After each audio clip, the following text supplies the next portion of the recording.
Gloire à Dieu. Gloire au Seigneur. Que Dieu bénisse chacun de nous qui a trouvé du temps pour venir dans la présence de Dieu. Le monde est en train de franchir un cap et nous assistons devant nos yeux à des choses auxquelles on n'a jamais assisté. Toute la planète est en train d'être, de s'arrêter. Et devant ces choses, l'Église aussi est impactée. Si c'était avant, j'allais dire, salue ton voisin avec une parole de bénédiction. Alors, je suis un peu plus prudent aujourd'hui. Pourquoi? Parce qu'il faut tenir compte de ça. L'Église, c'est un lieu de sécurité. Voilà. Dieu parle, Dieu guérit, Dieu transforme, mais il nous donne aussi la sagesse. Alléluia. Et il nous donne surtout sa direction. On a besoin de direction. Beaucoup d'informations circulent et beaucoup troublent, n'est-ce pas? Beaucoup d'informations troublent. On a besoin de la direction. La direction du bon berger. Celle qui va nous conforter. Alléluia. Dieu n'a pas abandonné ce monde. Alléluia. Les hommes, même s'ils veulent détruire ce monde, ils n'en seront pas capables. Dieu est souverain. Souverain sur tout ce qui arrive sur cette terre. Alors, sois tranquille et sois apaisé. Alléluia.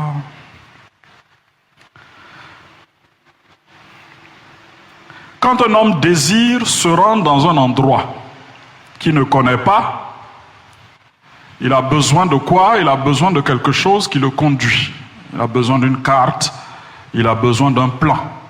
Quand on veut arriver quelque part, un endroit qu'on ne connaît pas ou qu'on n'a jamais visité, il nous faut un plan. Si ce plan est mauvais, il nous faut un bon plan, on va dire. Parce que si le plan est mauvais, quelle que soit l'application qu'on va mettre à suivre le plan, quel que soit le sérieux qu'on va mettre à suivre le plan, on ne va pas arriver à destination. On ne va pas arriver à destination. Tout est question de la carte, de la chose qu'on suit. Est-ce qu'elle est juste? Est-ce qu'elle nous mènera à bon port? La vie abondante, épanouie et bénie, c'est l'objectif de tout être humain. C'est le lieu dans lequel tous les hommes veulent se retrouver. Mais il y a un chemin, il y a un plan, il y a une direction. Le problème, c'est que chacun a son propre plan. Et chacun suit avec sérieux son plan. Mais comme ce n'est pas le plan de Dieu, comme ce n'est pas le chemin de Dieu, ça finit toujours en frustration. Ça finit toujours en colère, en regret et en beaucoup de choses semblables. Certains préfèrent suivre leur instinct, d'autres des philosophies, d'autres un gourou. Chacun choisit la chose qu'il décide de suivre. Mais après, on est étonné des résultats. Parce qu'on n'arrive pas au résultat. Parce qu'on n'a pas choisi le chemin. Alléluia, il n'y en a pas plusieurs. Le chemin vers Dieu.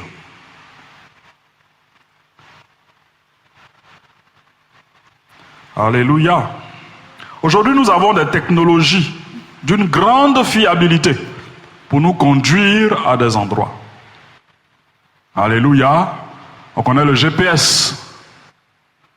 Tourne à droite, tourne à gauche, va tout droit, sur 100 mètres. Et puis, quelquefois, tu ne sais pas où tu vas parce que tu ne vois même pas la finalité. Mais comme c'est fiable, tu finis par arriver. Alléluia. La fiabilité du chemin, c'est ça qui compte. La fiabilité de la direction, c'est ça qui compte. Alléluia. Et puis le cœur aussi que tu mets à aller à gauche, même si tu ne sais pas où tu vas. À continuer tout droit, même si tu ne sais pas où tu vas. C'est la confiance que tu mets en la chose et la fiabilité de la chose. Jésus a dit, je suis le chemin. Et c'est merveilleux que ce soit Jésus qui l'ait dit.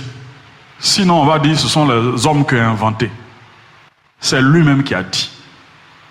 Soit tu le prends au sérieux, soit tu le prends pour quelqu'un qui n'est pas sérieux. Mais si tu le prends au sérieux, considère ce qu'il dit. Il dit, je suis le chemin, l'unique. La vérité, l'unique. La vie, l'unique. Alléluia.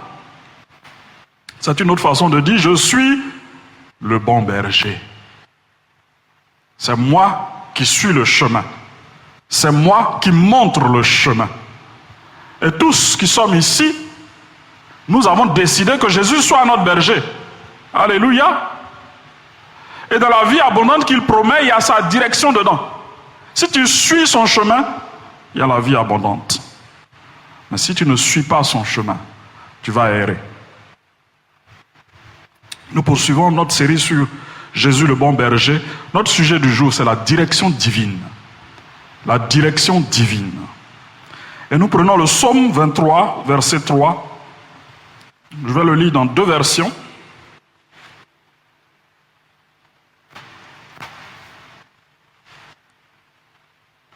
Psaume 23, verset 3.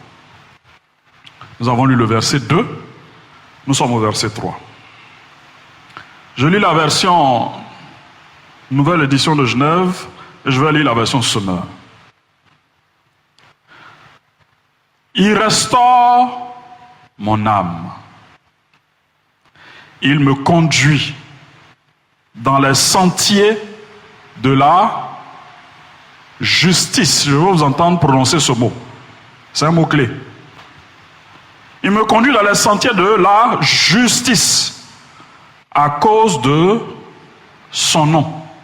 Alléluia. La version Semeur dit ceci. Il me rend des forces neuves. Et pour l'honneur de son nom, il me mène pas à pas sur le droit chemin. Alléluia. C'est la même chose. C'est dit en d'autres mots. C'est la parole de Dieu. Nous avons besoin de prier. Nous venons à toi ce matin, Seigneur, parce que tu es vraiment Seigneur sur ce monde. Tu le demeures. Tu es maître de tout. Et nous voulons, Seigneur, venir à toi ce matin avec toutes nos incapacités de brebis, toutes nos limites de brebis, pour apprendre à reconnaître ta voix. Nous reconnaissons humblement que nous ne savons pas reconnaître ta voix, que nous sommes limités et que souvent nous voulons prendre les chemins, nos propres chemins. Je prie que par l'action de ton esprit, Seigneur, nous soyons ramenés sur le bon chemin. Par l'action de ton esprit, Seigneur, nos cœurs soient redressés, corrigés, transformés, car nos cœurs nous induisent en erreur. Merci de bénir, de visiter chacun et de transformer au travers de ta parole, au nom de Jésus. Amen. Je veux toucher 4 points. D'abord, faire un constat qui est très important avant de parler de direction divine. Surtout de direction pour les brebis. Il y a un constat très important à faire. Ensuite, nous allons définir ce que c'est que la direction divine. Parler de certains caractères de la direction divine et terminer avec la pratique de la direction divine. Voilà 4 points que nous voulons toucher. Le premier, c'est un constat. Et c'est le suivant. Les brebis ont un impérativement besoin d'un berger pour leur direction. Dit comme ça, peut-être que vous ne saisissez pas encore. Je vais dire en plus que les brebis peuvent errer. Mais quand elles s'éloignent, elles ne retrouvent plus leur chemin. Elles n'ont pas le sens de la direction. Quand une brebis s'éloigne, elle ne sait plus retrouver son chemin. La brebis n'est pas aussi, on va dire, rusée que certains autres animaux qui ont le sens de la direction. Un chien, tu as beau le déposer dans un autre quartier parce que tu veux t'en débarrasser, il est capable de retrouver le chemin de ta maison. Les brebis n'ont pas cette capacité. Une brebis, elle s'éloigne, c'est pour sa propre perte. Et c'est important de faire ce constat. Parce qu'il y a une parole de Jésus qui nous aide à saisir cette vérité, parce que ce n'est pas moi qui invente. Matthieu 18, 12 dit ceci. Qu'en pensez-vous? Si un homme, écoutez bien, a 100 brebis et que l'une d'elles s'égare, il dit, ne laissera-t-il pas les 99? Il prend un risque de laisser les 99. Pourquoi? Parce que la brebis ne retrouvera jamais son chemin. Il prend un risque de laisser les 99 dans la montagne pour aller à la recherche de celle qui s'est égarée. Il est obligé d'aller la rechercher parce qu'elle ne trouvera pas elle-même son chemin. Et si nous nous mettons à la place de brebis, nous sommes comme ça. Nous sommes comme ça. Nos pensées peuvent nous perdre. Nos raisonnements peuvent nous perdre. Notre philosophie peut nous perdre. Nos sentiments peuvent nous perdre. Si le Seigneur ne nous ramène pas dans son chemin. Alléluia. C'est un constat très, très, très important à faire parce qu'on ne va pas voir l'importance de la suite. Si on ne se rend pas compte de notre incapacité à nous conduire nous-mêmes, de ces limites inhérentes à notre nature de brebis. Qu'est-ce que la direction divine? Le psaume 23 que nous venons de lire, le verset 3, nous permet de voir que la direction divine, dans la direction divine, il y a des choses importantes. La première que je note, c'est la gloire de Dieu. La gloire de Dieu. C'est exprimé dans le verset par le nom. Quand on dit le nom de Dieu, on parle de son honneur, de sa gloire, de sa renommée. À chaque fois que vous entendez parler du nom de Dieu, c'est par rapport à qui il est et pas par rapport simplement à un nom. C'est sa renommée, sa gloire. Et on le voit dans « à cause de son nom ». À cause de son nom. Il me conduit dans les sentiers de la justice à cause de son nom. La direction divine engage la gloire de Dieu. Si tu prends un chemin que Dieu n'est pas glorifié dans le chemin, tu n'es pas sur le chemin de la direction divine. Deuxièmement, c'est un chemin de droiture, sentier de la justice. C'est un chemin droit, ce n'est pas un chemin tortueux. C'est un chemin droit. Quand Dieu nous conduit, on fait des choses droites. On ne fait pas des choses qui le déshonorent. Le péché, la malhonnêteté, la tromperie, la fausseté. Il n'y a pas ça dans la direction divine. Si le chemin que tu as emprunté, tu te retrouves ces choses dedans, sache que tu n'es pas sur le chemin de la direction divine. Parce qu'il n'y a pas de tromperie dans ce chemin. Il n'y a pas de fausseté dans ce chemin. C'est un sentier de justice. Troisième remarque, c'est Dieu qui prend les devants. On dit, il me conduit. C'est lui qui prend les devants, c'est lui qui prend l'initiative. Et puis on le suit. C'est très important. Ce n'est pas nous qui prenons l'initiative et puis Dieu nous suit. Non, lui prend l'initiative et nous suivons.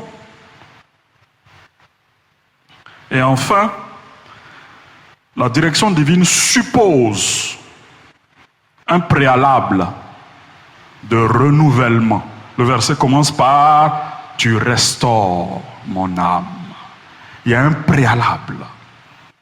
Donc voilà 4 remarques importantes sur la direction divine. Et la définition que je vous propose est la suivante.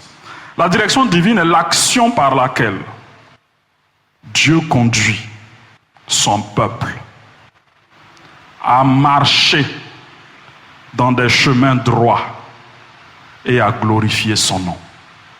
C'est l'action par laquelle Dieu conduit son peuple à marcher dans des chemins droits et à le glorifier dans tous les domaines de leur vie. Alléluia. Parlons des caractères de la direction divine. Les caractères de la direction divine. On a certains caractères qui sont déjà manifestés dans la définition. Mais je voudrais prendre un exemple, l'exemple d'Israël. Dieu a conduit Israël comme un berger conduit ses brebis dans le désert. Mais il ne les a pas conduits n'importe comment. Et je veux tirer certains caractères de la direction divine de la façon dont Dieu a conduit Israël hors d'Égypte, dans le désert et ensuite dans la terre promise. Je ne vais pas regarder toutes les étapes, mais je vais juste parler du début. Quand ils sont sortis d'Égypte, il y avait plusieurs chemins. Il y avait un chemin court qui passait par des guerres.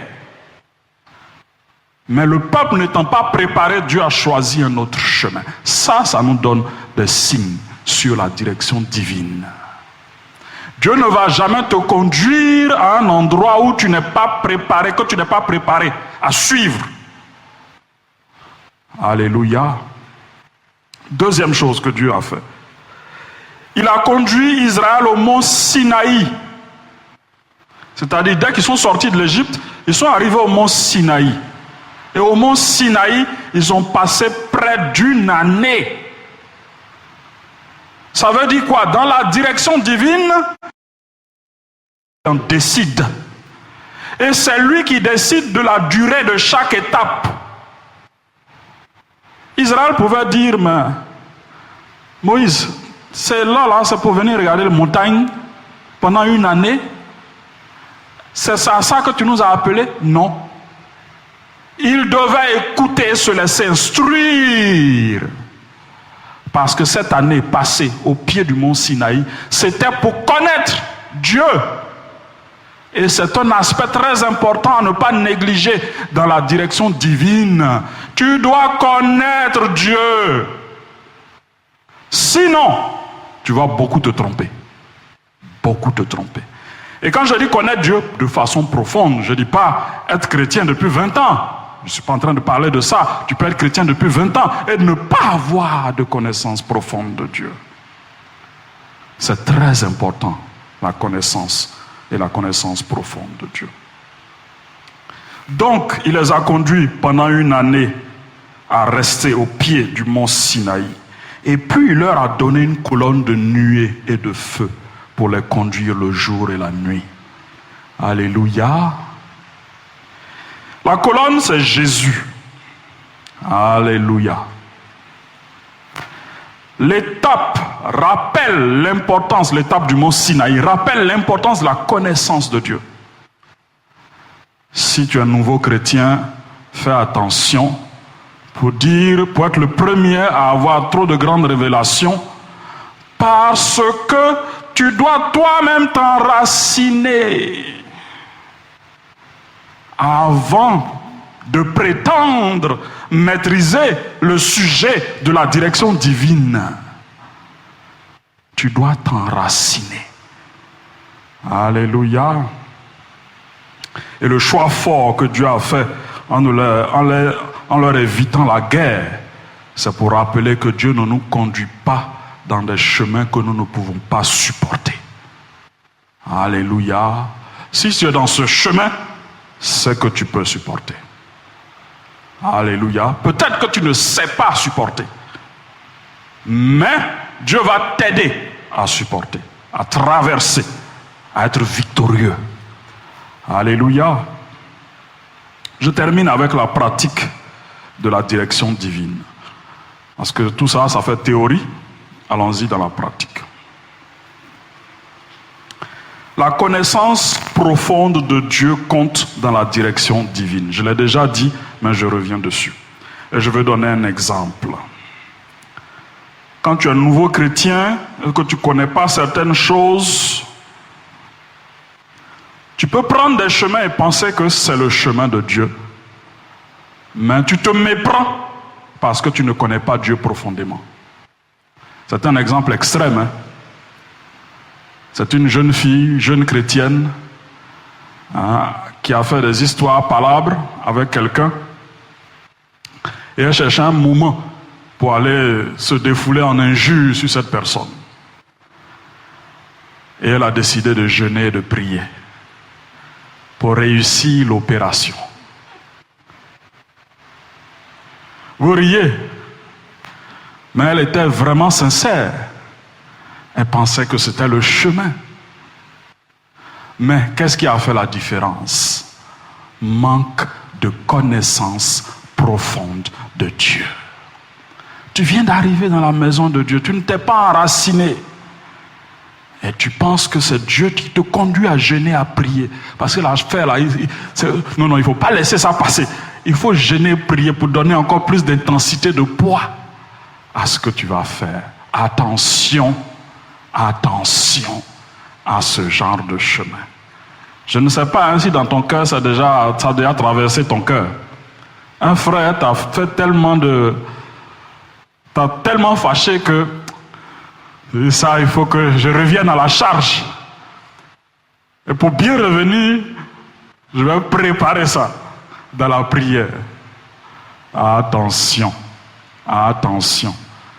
Dès que tu commences à prier, Dieu détourne le regard.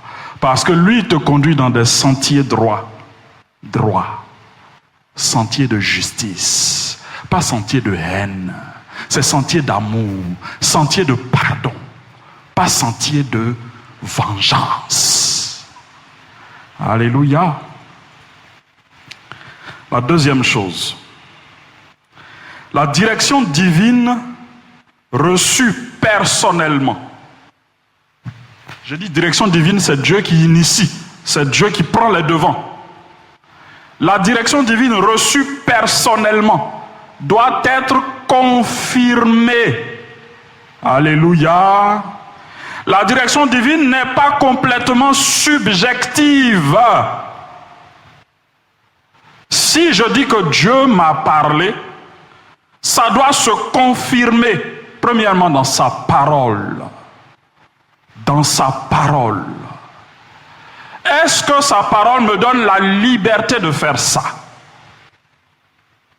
Deuxièmement, ça doit se confirmer auprès de personnes qui craignent Dieu aussi. Parce que si ton chemin est un chemin de justice, celui aussi qui marche dans le chemin de justice peut t'aider à voir, à comprendre que c'est aussi un chemin de justice que tu as emprunté. Alors, sachant que la direction divine, quand j'ai reçu quelque chose personnellement dans mon cœur et que c'est fort, c'est juste un seul élément sur 3. Il faut que je trouve une confirmation dans la parole.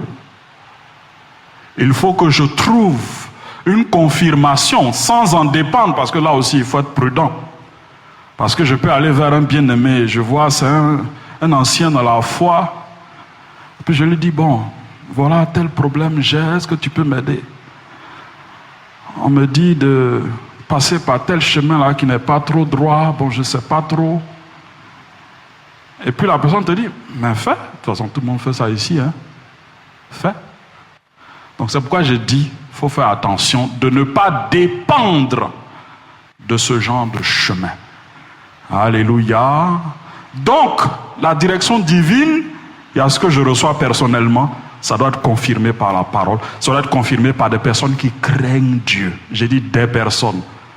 Voilà. Troisième chose. Attention aux mauvais conducteurs. Et je veux parler de 3 points, 3 sous-points. Le sujet de la direction divine est un sujet extrêmement vaste. Je n'ai pas la prétention de le traiter vraiment dans beaucoup de détails.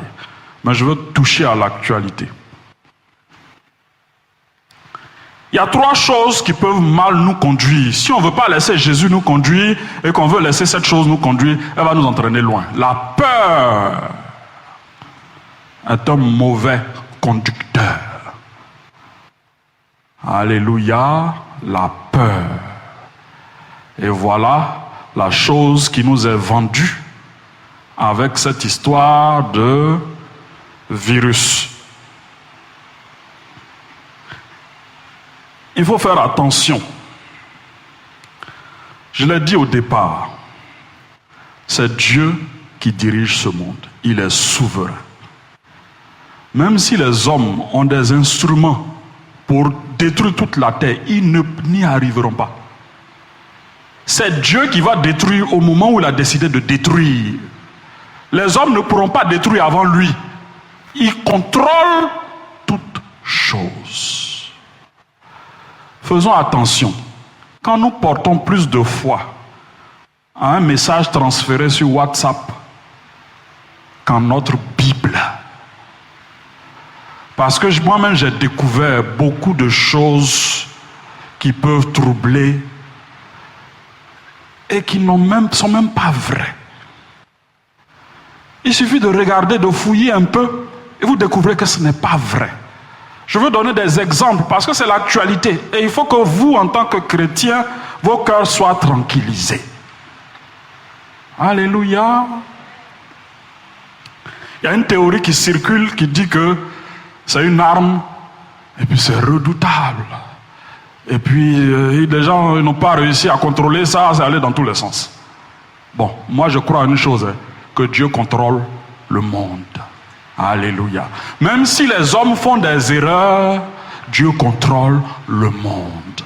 Et puis c'est pas eux qui vont mettre fin à ce monde. Ils vont pas lui voler la vedette. Lui il a déjà prévu, lisez vos Bibles, que ce monde va s'arrêter. Il va détruire cette terre par le feu. C'est lui qui va le faire, c'est pas le monde qui va le faire.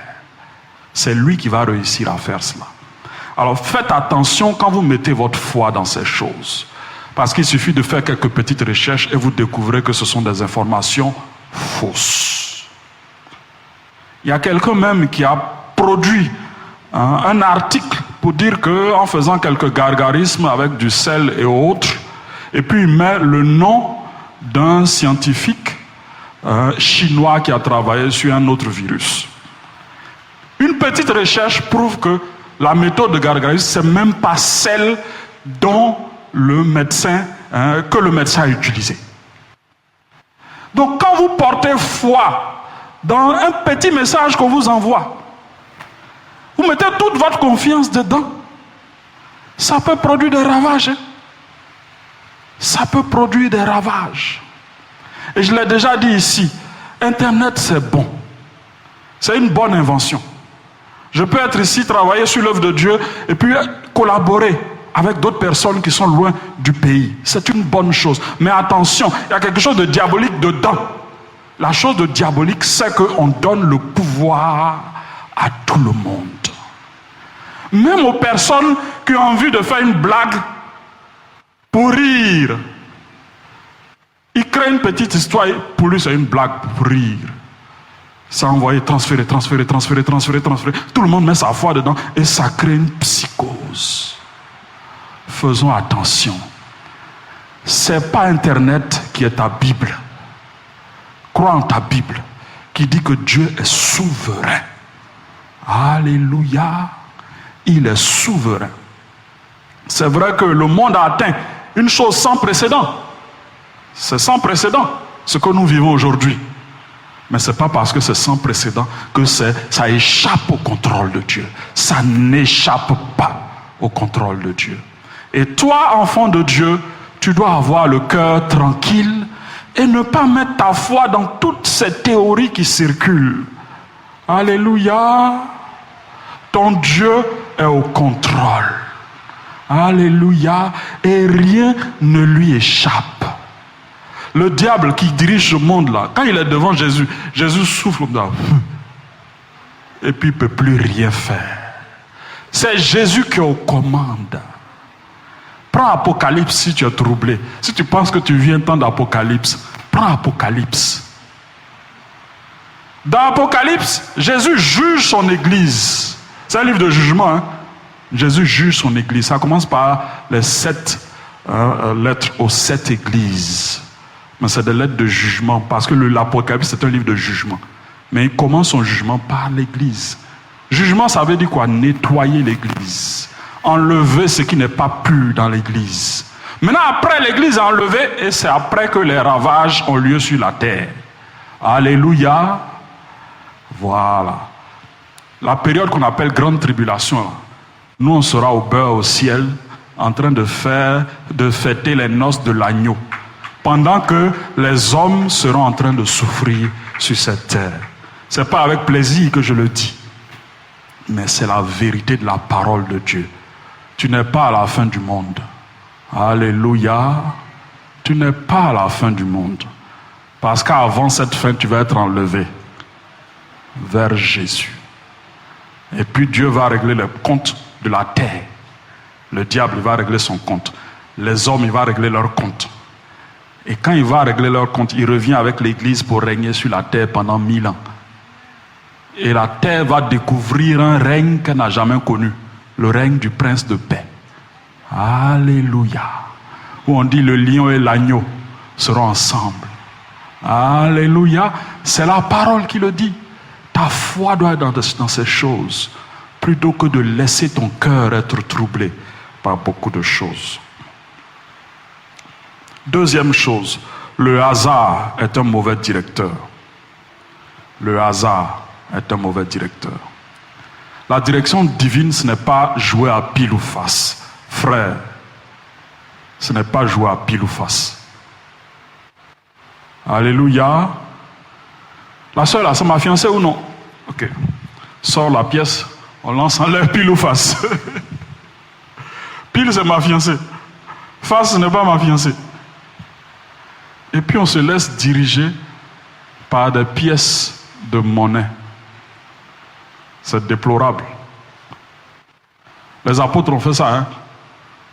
C'était en 2 personnes avant l'arrivée du Saint-Esprit. Mais ils n'ont plus refait ça. Alléluia. Enfant de Dieu, tu es dans une relation avec Dieu. Quand tu es dans une relation si intime où l'Esprit de Dieu vient résider, habiter en toi, c'est sur pièce de monnaie tu vas mettre ta confiance pour trouver le chemin que tu dois emprunter. Dieu t'a mis dans une relation. Alors, c'est compliqué de dire, Seigneur, vraiment conduis-moi, montre-moi le chemin.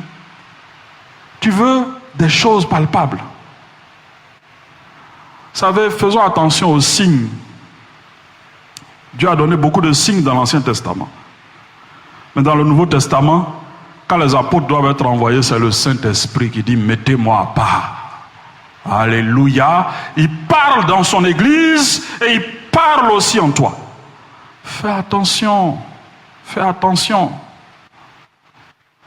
On veut les solutions faciles et rapides. Voilà notre problème. Direction divine facile et rapide. Je lance et puis, bon, de toute façon, Dieu contrôle l'univers. Donc quand la pièce va se lancer, Dieu a le contrôle de ça. Et puis il va faire tomber là où sa volonté est. Voilà comment on peut raisonner. Mais si Dieu a dit que lui ne te dirige pas par pièce de monnaie, tu penses qu'il va aller mettre son pouvoir dans la pièce de monnaie? Non. Il va dire, écoute l'esprit que j'ai mis en toi. Si tu n'as pas la patience pour apprendre à écouter. Parce que écouter là, ça commence par apprendre. Oh, tu es dans un tel processus, ou tu es dans une relation que tu dois apprendre à développer. Donc fais attention à la volonté divine rapide, express, qui te conduit dans certains chemins qui n'honorent pas Dieu. Je termine avec les sentiments qui sont de mauvais directeurs. Et ça, en tant que pasteur, on a assisté beaucoup à ça. Souvent on dit, Dieu me conduit. Je veux parler du mariage et des fiançailles de façon particulière. Dieu m'a conduit. Il est assis devant le pasteur. Oui, c'est la volonté de Dieu. Dieu me conduit. 3 mois après, je ne veux plus de cette personne. C'est Dieu qui t'a conduit ou c'est pas lui? Il n'y a pas amusement avec Dieu. Faisons attention dans ces choses. Le mariage est sérieux. On ne fait pas fiançailles pour s'essayer. Ça là, ce n'est pas biblique. C'est parce que tu veux te marier, parce que Dieu t'a parlé, parce que tu es convaincu que c'est la personne qu'il te faut, que Dieu a choisi pour toi. Quand tu dois passer par le chemin des fiançailles, quand tu empruntes le chemin des fiançailles, les fiançailles ne sont pas une finalité en soi. C'est parce que je veux me marier avec cette personne que je m'engage. Alléluia. Ce n'est pas, on va faire copain-copine, et puis on va voir si on se convient. Non, non, dans la maison de Dieu, il n'y a pas ça. Alléluia. Et puis on va vous marquer au rouge. On va vous marquer au rouge. Je peux faire première fiançaille et puis ça ne va pas. Bon, j'ai été naïf.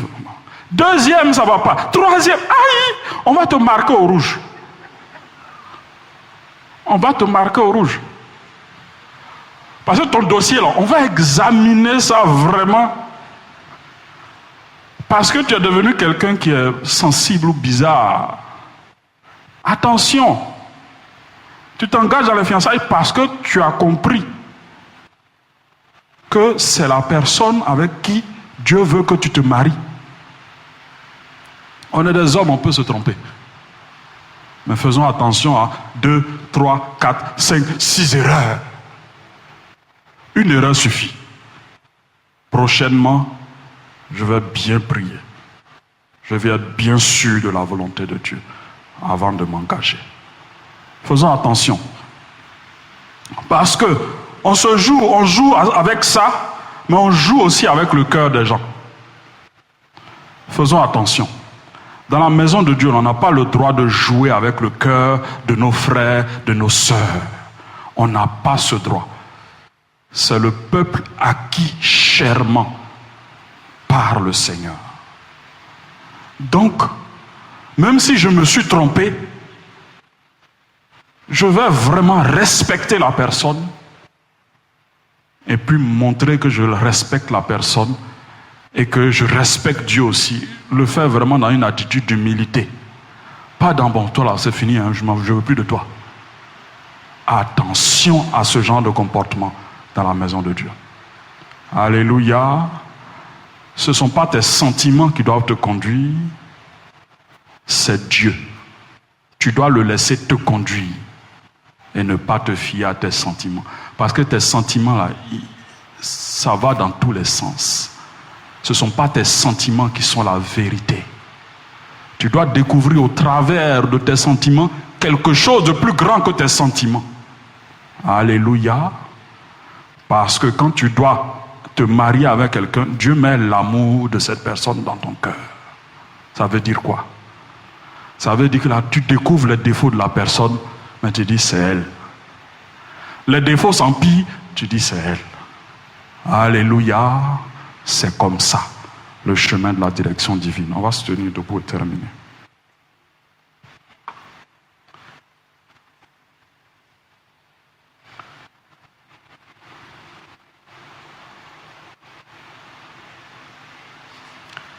Est-ce que tu as pris un chemin? Tu as choisi un chemin que Dieu n'aime pas, que Dieu n'approuve pas. Si au travers de ce que tu as entendu, tu as reconnu que le chemin que tu as emprunté n'est pas un bon chemin, ce que Dieu attend, c'est que tu te repentes. Que tu dises, Seigneur, je me suis trompé. Seigneur, je veux t'écouter maintenant. Je ne veux plus laisser la peur, je ne veux plus laisser le hasard, je ne veux plus laisser mes émotions et mes sentiments me conduire. Je veux que toi, tu me conduises.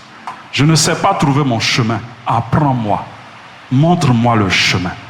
Et Dieu le fera certainement pour toi. Alléluia. On va laisser la servante de Dieu nous conduire dans ce temps devant Dieu. Que Dieu nous bénisse. Prends mon cœur, prends mon